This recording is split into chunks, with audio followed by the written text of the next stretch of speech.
Hello, welcome to Locked On Sharks, the premier hockey podcast of your favorite team in the Bay Area. And on today's episode, Daniel G joins us to discuss one defenseman, Luca Cagnoni.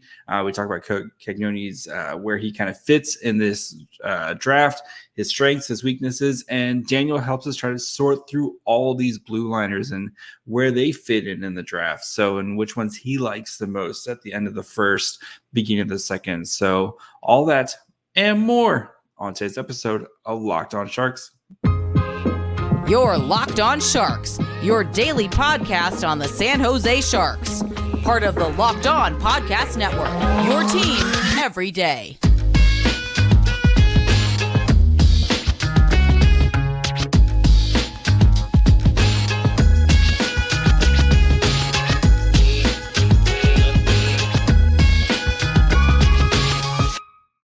I'm your host, JD Young, contributor at San Jose Hockey Now, and I want to thank you for making Locked On Sharks your first listen. We're proudly a part of the Locked On Network. We cover your team every day. You can find us wherever you get podcasts, and of course, you can watch on YouTube as well. Daniel joins to discuss Luca Cagnoni, and we talk about kind of his strengths, his weaknesses, and kind of what he is. And kind of the big question with him is, what type of player is he going to be when he gets to the NHL? So, and then Daniel helps us with all these defensemen in the back end of the first round, beginning of the second round, which ones he likes the most. So, but before we get into our conversation with Daniel, do want to let you know that today's episode is brought to you guys by Gametime. Download the Gametime app, create an account, and use code LOCKEDONNHL for $20 off your first purchase. And now we bring in elite prospects Daniel G to talk about Luca Cagnoni. First of all, how's it going, buddy? Yeah, I'm doing good. How about you? Hanging in there. We are getting closer and closer to the draft. I know you were saying that you've almost getting close to finishing off the guide and then all the articles that come out after. So I know, and then it's going to be recapping all that work that you did. You have to recap all that work. So and then how is this guy going to change everybody's franchise type of situation? But one guy who potentially could change somebody's franchise. We're going to be talking about Luca Cagnoni, defenseman from Portland, Winterhawks in the WHL, 5'10", 172 pounds, had a very nice season for a very good Portland team with 67 games, has 17 goals, 47 assists, 243 shots on goal as a defenseman. And I will start, as I always do, what makes him such an intriguing prospect? I think what makes him intriguing is the tools right off the bat. Mm-hmm. I actually saw him. I saw him a lot in his D-1 draft or D-1 year last season. And, he looked timid. He didn't have the confidence he had this year. He had a considerable amount of growth just in terms of his game. Mm-hmm. And credit to Mike Johnson, the coach, former Penguins coach too, for playing him as much as he did and turning him into such an impact player. But yeah, like what makes him really special is the tools, right? Like when I look at defenders, like I kind of split it up into like 4 different categories. I look at how they defend the transition because the rush is just so important in the NHL right now and in the future. How they defend sustained pressure, and then how they transport the puck, and then what do they do with the puck in the offensive zone. And the first thing that comes to mind right away with Cagnoni is, his skating blend is just kind of like it's not the top of the draft, but it's near the top of the draft. He's fluid. He has 4-way mobility. He focuses on gapping up proactively. He stays in front of the attacker, which is huge. Like even when he's enveloped and the attacker is trying to deke through his triangle, the space in front of him between the stick and the ice, like he still takes the body and is able to, basically nullify the chance. He guides the outside despite being, a little smaller on the smaller end, focuses on directing to the perimeter. I think his brain really stands out in sustained pressure because when I saw him, especially in the playoffs last season and just some regular season games, his decision-making was kind of all over the place, like typical stuff you see out of like a 16-year-old playing against older players. Now he's just like, his positioning is just incredible. Like he relies heavily on lane clogging to basically create stops. He takes out secondary options.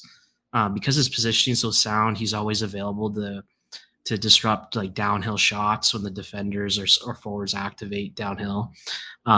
Again, the secondary threats are locked down. He's constantly scanning the weak side for defenders dropping. He's mental mapping where opponents are. He anticipates passes and gets in the lane. I would say that like the biggest weakness is he's just really physically limited, right? Because at 5'10", 170, even at the WHL level, you're not going to really be doing much physically. And when you look at like the things that defenders have to do, like seal off the walls and stuff, like he has to. There's a development of a more nuanced game that has to happen. He already has it in a sense, but it just completely changes when you go to pro or higher levels. And you're facing just like every player strong, every player has power. So, there's little chance he can be super aggressive when defending them, and that's kind of the scary part. But I think like when you're drafting Cagnoni, like you're really looking for like, what can he move the puck for you? And that's obviously yes.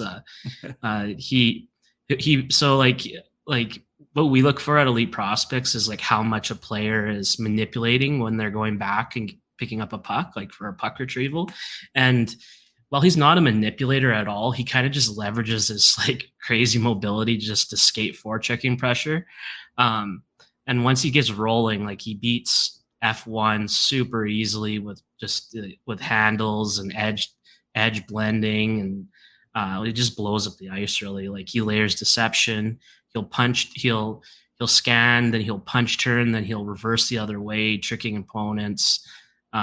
Really standout straight line speed, and he has a small and large area handling game, like in large spaces, small spaces.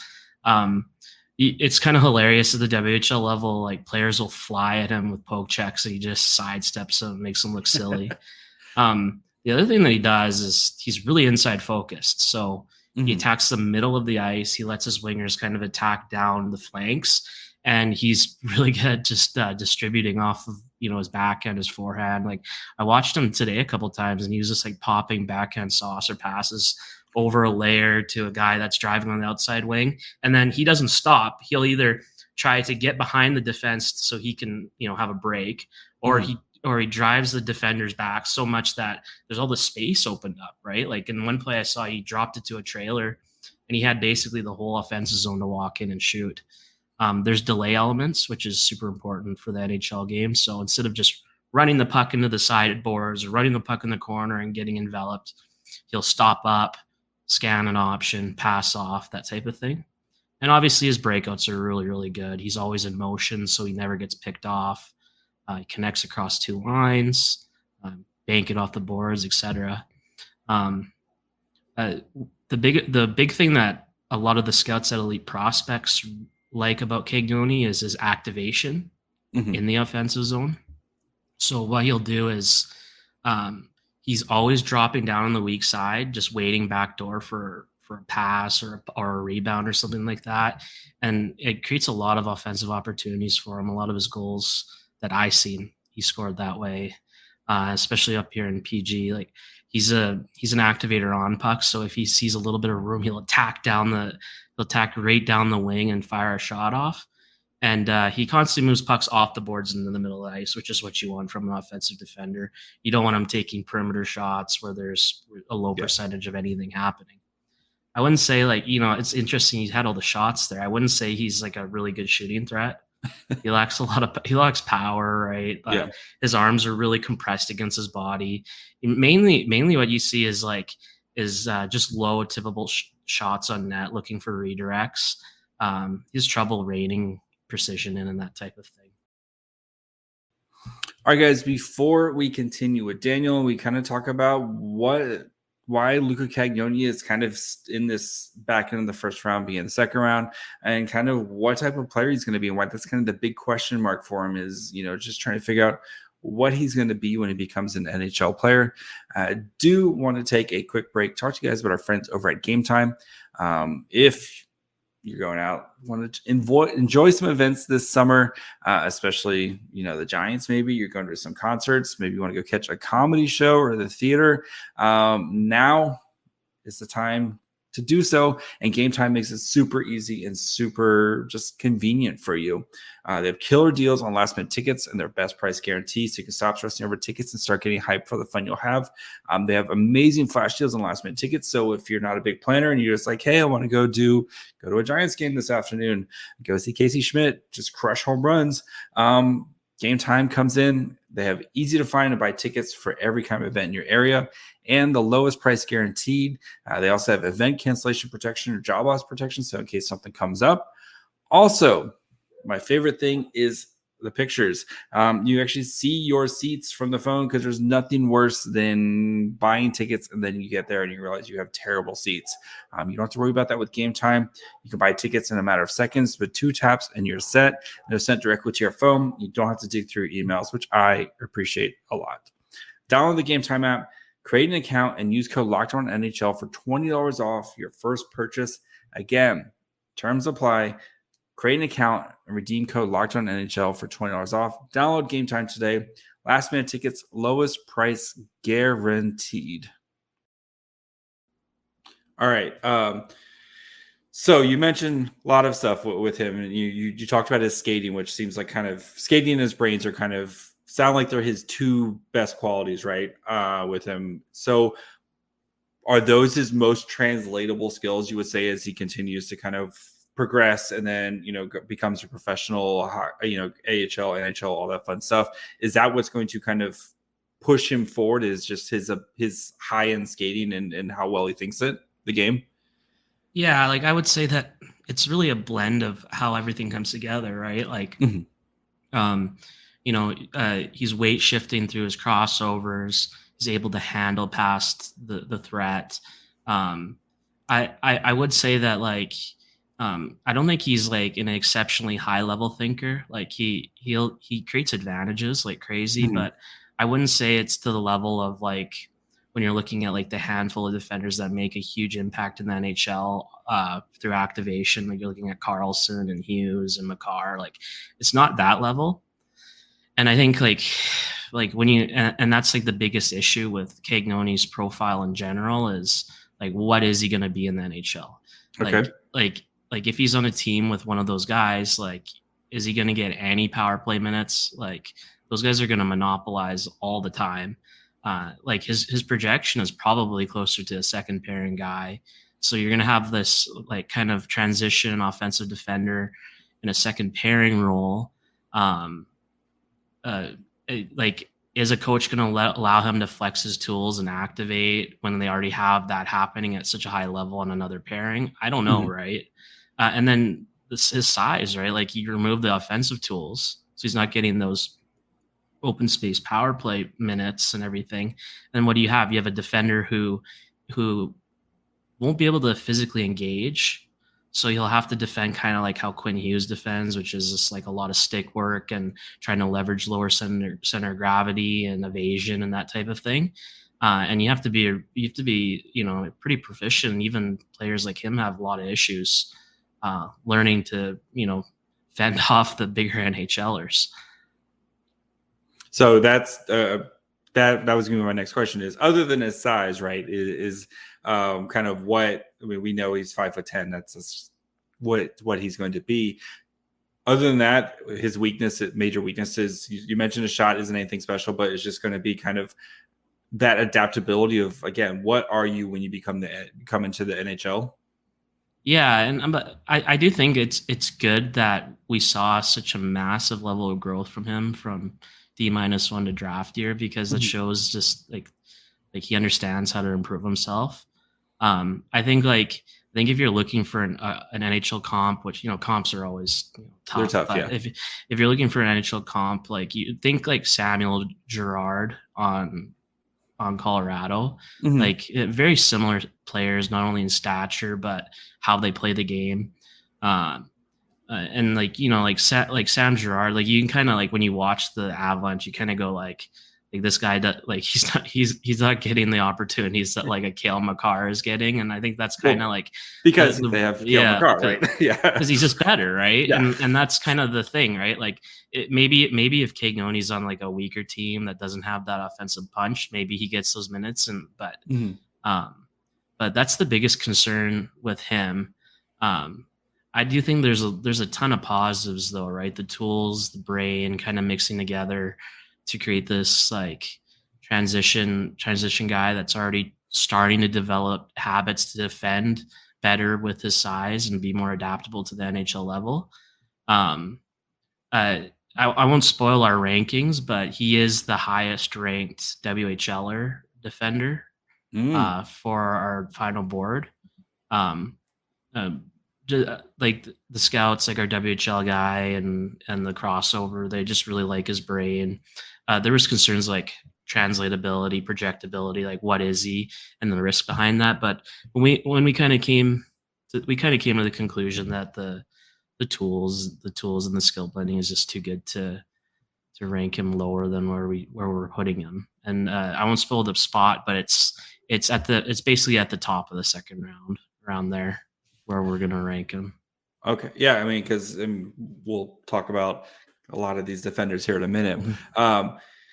So, you talk about kind of what he's going to be, and it sounds like in a perfect situation, he's going to be like that second pair defenseman who's going to, be your kind of puck mover, second pair defenseman, which you need in today's NHL, right? You can't just have a bunch of guys out there who are defensive defensemen. Like you need these guys who start the rush, and that if everything kind of works out, is that kind of, his development stuff, is that kind of where you eventually see him being once he kind of fully matures and becomes an impact NHL player? Yeah, I think that'd be a fair ceiling for him is like a higher end second pairing guy that he's the offensive punch of the pairing. I think it'll limit what he can produce at the end of the day, but a guy that can maybe jump up if there's an injury, that type of thing, I think that's pretty valuable. He's a lot going for him just in terms of like the skating. Like we don't know where the NHL, I guess we do, but we don't. You try when you're scouting, you're trying to predict trends, right? Yep. Like what's trending, and when you look at that, it always goes up and down. It changes with whatever team that wins. Typically, like when the Bruins won the Stanley Cup, all the teams tried to get beefed up because that's the way that they were, right? And then what happened? Fast teams started winning because people that go against the trend and try to combat it usually are successful. So what do we see right now? Well, the final teams are all have big, tough defenders, right, that are mobile. So Cagnoni's kind of the antithesis of that right now. But if you're a smart team and you're looking at trends, you want to make a speedier team that can transition the puck really well, then maybe you draft Cagnoni and you build out your defense like that. But yeah, I think Sam Girard is a good like baseline if the audience at home is trying to figure out like what this guy kind of is. I just think they're super, super similar in that way. All right. And we know the Sharks have done a lot to kind of add to their blue line, prospects recently. How would you kind of compare him? I know it might be a little bit tough on the spot here, but to a guy like Luca Cagnoni, who we know is kind of another toolsy guy, much, much bigger. We saw bits of it when he played with the Barracuda last season. We kind of saw him starting to put it together, but we know Luca Cagnoni still has a little bit to go, I think, especially in his own end, kind of working on that. Where would you kind of put him in, among like a guy like Luca Cagnoni is probably the best defensive prospect the Sharks have? Would you kind of slot him around there, probably a little bit lower, a couple tiers lower? I think he's a tier higher than him. Oh, wow. Yeah, we aren't like I'm not the biggest, fan of Shakir, just because from what I've seen, I know he's cleaned it up and he showed really, really well with the Barracuda. So I don't want to speak too much because my takes are a little outdated, but Cagnoni I would probably rank him like a tier higher than that. Like you're looking at a guy who's like a legit A prospect. where Shakir, like, there's some hurdles there's hurdles for both. They're just really different players, I guess, at the end of the day. I think they'd actually complement each other pretty well. Like, makes sense. yeah. So why do you think, like, if you talk about him as being, is it just because he's 5'10" and that's basically the one reason why he's looked at as the end of the first round, beginning of the second round prospect for Cagnoni? It's that, and the thing that we mentioned earlier about like what is he? Yeah, like, what is he? Because, like, he's not a number one, right? So Yeah. you really have like it's a philosophy that's kind of changed with our rankings. Is we were really high on smaller defenders that were really, like, deceptive and moved really well. Guys like Soderstrom, Bokvist, like a lot of smaller European defenders. But we found that they just kept getting destroyed by the NHL forecheck. Like, they just could not retrieve a puck. They could not escape properly. They could not handle the pressure that was being mounted on them, right?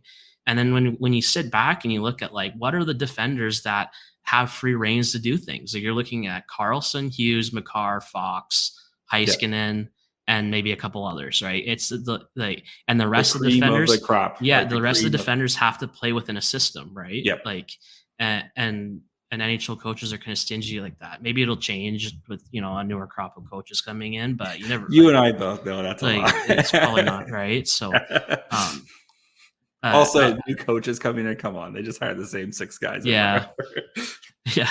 The hope it changes, right? So, yes, like, new ideas and everything, but that's typically that's kind of the reason. Like, we actually flipped between Cagnoni and Caden Price quite a bit this year. Just because Caden Price is, like, I think he's like a 6'2" defender, a bit below average skating, but really good habits defending the rush, and has a transition game, flash some more higher end skill. And a lot of the time we were just thinking, like, this guy's a more projectable defender to play games, whereas there's inherent risk with Cagnoni that he ends up being, a quad A defender, Eric Pouliot style, right? Like, I'm not saying they're similar at all, but, like, the guys that were super high end defenders in junior couldn't really hack it in the NHL, but are super high end in the AHL. Like, that's a real possibility for Cagnoni. And I think placing him top of the second round kind of hedges that risk a bit, especially with the deep first round. All right, guys, before we finish up with Daniel, we kind of look at where all these defensemen kind of sit in the draft. Do want to thank you guys for making Locked On Sharks your first listen. Again, proudly a part of the Locked On Network. We cover your team every day. If you want to be an everydayer, just come on back tomorrow. We're going to be looking at some potential trades, so contracts I would trade for if I was the Sharks. Guys who are maybe either teams are either trying to offload, so you might be able to kind of get a really nice, tasty return, or guys who maybe just don't fit in with the future of their franchise. So just some guys I would take a swing at and try to trade for. So make sure you guys are following along wherever you get podcasts. And of course, you can watch on YouTube as well. All right. So wanted to kind of get your thoughts on some, especially this weird defense class, right? There's no kind of standout guy. And it just feels like there's a big clump of these defenders, kind of in that back of the first round, second round guys. So which other guys are you're kind of like, if you're sitting at the table, which kind of some of these other guys are you kind of banging the table for that you're like, I think this guy is a guy that, is being slept on a little bit? Well, I mentioned Price. Price is definitely one that, like, he has a really high floor. Like, this he's gonna play, I think. The other couple guys is, like, Dragicevic. Obviously put up gaudy point totals with. I do love Dragicevic. Yes. Yeah, like I saw him. So I'll tell you the story. Like, I saw him first 2 games of the season. He was burnt wide by Riley Heidt probably 3 or 4 times. He got scored on twice. Like, it was an awful performance. Really down on him. Watched him throughout the season, just couldn't get him right. And he really required you have to, like, there's, like, some nuance to his game, right? And then I saw him in the playoffs. He's tanky. He's big in front of the net. the defensive skating is still really bad. Like he's going to get beat wide a lot if he doesn't judge outside speed properly or he's super aggressive in the neutral zone. But Tri-City lets him do whatever he wants with the puck, which is wild, and that's why you get what you get, right? He really commands the ice when he's out there. He used to, like, I think I heard somewhere, I forget where, but he was like, I think he was a forward up until like a couple of years ago. So it explains kind of like why the defensive skating really isn't there for this level, and so that you know, it's a big caveat, right? Like there's a lot of public facing scouts that don't think like this guy will end up making it. Like ranking him in the second round for us is probably going to look bad short term, but good long term, I feel. Yeah. Because he could drop 100 points next season with the way that Tri-City runs, right? And then you're sitting there like, why do you have this guy ranked in the second round? Like, this is ridiculous. But get to the NHL, face more outside speed, like get manipulated more, better skill. Yeah. The other guy I like is Molendick. You know, he's probably the best he's probably the best skater out of the defenders available. Like just outer worldly speed. I think like I would say that he's probably one of the top defenders of the rush in the entire draft as well, just because he's just so adaptable to any changes of speed or manipulation. He can recover so well. Like I watched him take out Benson on this one crazy like handle rush. Like he was able to pivot 3 times before Benson was even able to get the shot off. I think the worrying thing about Molendick is like when he gets into the offensive zone, does he have a plan? It doesn't seem like he does a lot of the time. And it really, for us, and especially like Mitch Brown, our WHL and director of North American scouting, like he didn't love a lot of what Molendick did with the puck on the line, like just odd decisions, missing pass options, that type of thing. Yeah. So, you know, each one of these guys has a lot of caveats. I think if you're going for upside, like maybe you go Cagnoni or Dragicevic. If you're going for more safe, you go Price or Molendick, because Molendick's going to play just because of the skating, right? Like, and he's not super, super small either, right? So it's an interesting grouping. I thought all these guys would have been first round picks like earlier in the year, but as you know, Europe gets more flushed out, just kind of ended up in the second round for us. They're all in the top 40-ish, so they're all pretty close, I would say. Yeah. But yeah, like a very interesting year for the WHL for sure. Just a lot of talent coming out of the league. Yeah, I know. I was talking to Ben Jordan just about like how a couple episodes ago about how just the WHL is just like really seems to be kind of the talent, you know, is kind of shifted. It feels like, especially when you compare it to the other CHL or the other leagues of the CHL, where it's just like, you know, I mean, I know Bedard's in his class, but it's just like there's just always seems to be guys coming out of the WHL right now, and you know, it's going to continue too. It's like there's a lot of good players coming, like Jordan Gavin, who's on Tri-City with Dragicevic. The Ginla brothers, like there's a lot coming, right? McKenna, right? So there's just a lot coming here. So it's going to be good. All right. Let's get you out here. A couple more questions. Last time I asked you when you came on to profile Zach Benson, other than Bedard, who do you think was going to be the best player in this draft 5 years from now? You said Fantilli. Do you still feel Fantilli right now?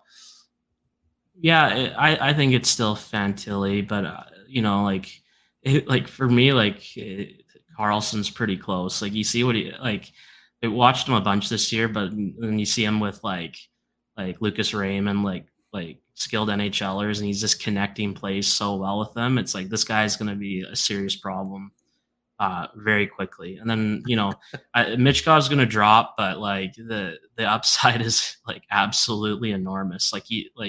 So I think if you look at like, it's kind of a cop-out answer, but Fantilli, like all those guys in the top portion, they're game changers. They're game changers for sure. I think like Benson has an outside chance. And yeah, it's really it's intriguing. All right. 5 years from now, which guy are we looking at? It's kind of a back end of the first round, beginning second round, going, how did this guy end up here? Why didn't he get drafted much earlier? Who's that guy for you? Back half of the first round. Mm-hmm. It's tough off the top of your head because this draft is going to be extremely volatile after like three or four.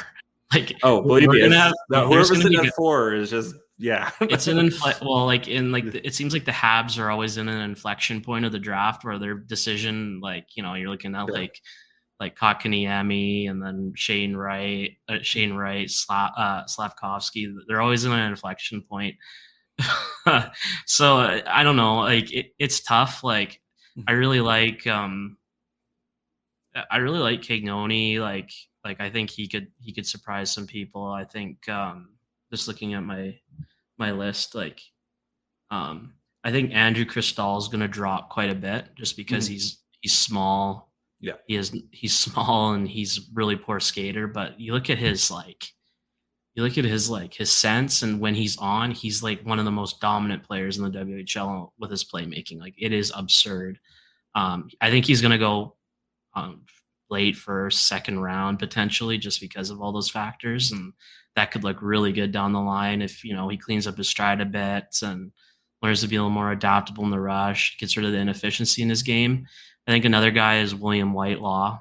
I think I haven't seen a lot of him, but the tools are really impressive. And I've seen he's a 6th grade skater, 6th grade puck handler out of 9. His shot is 6.5, 7th grade. So very, very 5 would be considered NHL average. So I think any of those guys, but some of those guys can get picked pretty high too. It's tough to know right now. We're hearing some things here and there, but it's really mixed across the board with everyone. So yeah. All right, we'll get to it. Last question. Where does Cagnoni go? What pick? I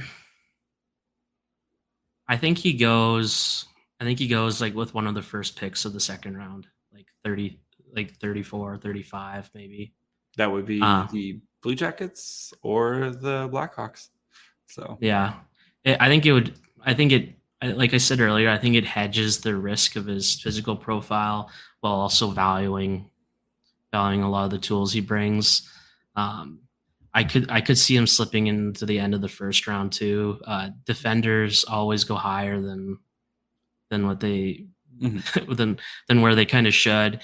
And what teams do you have at the bottom half of the draft? You have teams that traded away their picks, or you have teams that were playoff contenders. It kind of a lot of the time maybe more nuanced ideas from the draft, right? Like to take a skill guy and develop and have the development people to turn him into what you want at the end of the day. Because I think that's an underrated thing that people don't talk about is the development component is just so huge. It's it's almost more like you can take the raw player, but if you don't develop them, they're going to end up you're going to make your scouts look bad. The scouts could be right. It's just, if you can't develop them, that's half. I mean, that's the most of the battle, right? Is not only just picking the right guy, but just making sure they hit the trajectory. So, Daniel, thank you very much. Where can the people find you? You can find me on Twitter. My handle's right there.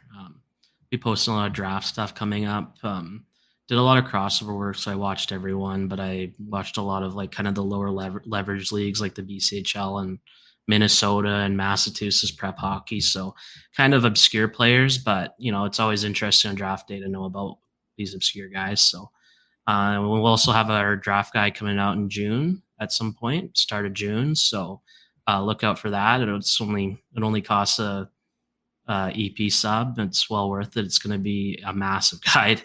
Scouts quotes.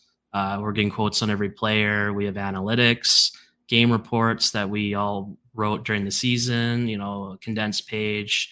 Hands, our graphics guy, just kills it with how the pages look. It's pretty compelling offer in my opinion. So check that out too if you are able. Yeah, I mean, as someone as soon as the Shark the dust clears, I'm digging through that guide trying to learn about as many of the players of the Sharks get drafted as possible. So Daniel, thank you very much. We'll chat with you soon, buddy. Yeah, thank you. Appreciate it. All right, I want to thank Daniel, of course, for joining us. Always a treat when he comes on. Dude is super smart. I mean, he knows his scouting inside and out. Super busy right now, of course, with all the draft stuff coming out. So make sure you guys are following him along. I know he is a Canucks fan, but we won't hold it against him. He takes his time to come talk to me, basically whenever I ask him. So he's super gracious with his time. But Cagnoni, again, it's just these so mixed of guys. I don't know if he's my favorite defenseman. I think it depends on what you want in your defenseman. I think there's some other guys I like a little bit more than Cagnoni, but just wanted to kind of another guy checked off in the book here. So I'm gonna have, again, more trades this week. We're gonna have another draft profile. We're gonna have our friend Josh Tessler coming on this week to kind of do some mid-round madness. We're gonna just kind of a wide brush of guys he likes in kind of the third, fourth, fifth round that could be there for the Sharks, and just some guys to kind of keep an eye on. So that way we're not just all in round 1s and 2. Try to get some guys in the middle of the draft as well. So make sure, again, you guys are following along wherever you get podcasts. Of course, you can watch this on YouTube as well. And you can follow the show on Twitter, Facebook, and Instagram at Locked On Sharks. You can follow me on Twitter at MyFryHole. And until tomorrow, bye, friends.